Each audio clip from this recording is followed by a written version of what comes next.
Koordinator Bidang Pangan Zulkifli Hasan didampingi Menteri Perdagangan Budi Santoso dan Menteri Kelautan dan Perikanan Sakti Wahyu Trenggono mendarat menggunakan helikopter di lapangan bola Pegayo Simpang Kiri Kota Subulu Salam. Kedatangan Menko dan rombongan disambut dengan tarian khas Tari Dampeeng. Kedua menteri tersebut disambut Wali Kota Subulu Salam Rashid Bancin, wakilnya Nasir, Forkopimda Kota Subulu Salam dan Aceh Singkil. Wali Kota Rashid Bancin pun menyematkan kopiah dan selempang, atau sal khas daerah, kepada Menko tersebut. Dari lapangan bola Pegayo, rombongan langsung bergerak menuju Kampung Oboh Kecamatan Rundeng dengan pengawalan Satlantas Polres Subulu Salam.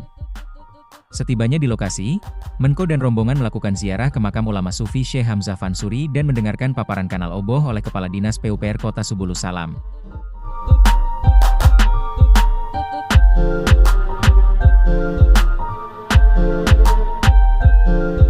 Agenda utama berlanjut di Aula Serbaguna Pendopo Wali Kota Subulu Salam.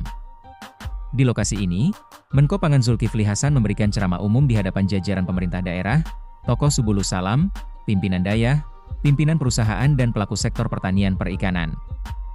Di Aula Pendopo Wali Kota tampak display buku-buku sejarah dan peninggalan ulama Kota Subulu Salam.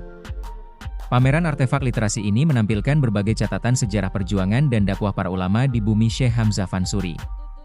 Tim Liputan Anhar Payabumbung, diambil dari website Pemko Kota Subulu Salam, Jumat, 9 Januari 2026. Untuk support channel ini, jangan lupa subscribe dan tinggalkan jejak di kolom komentar. Dan terima kasih, Senina.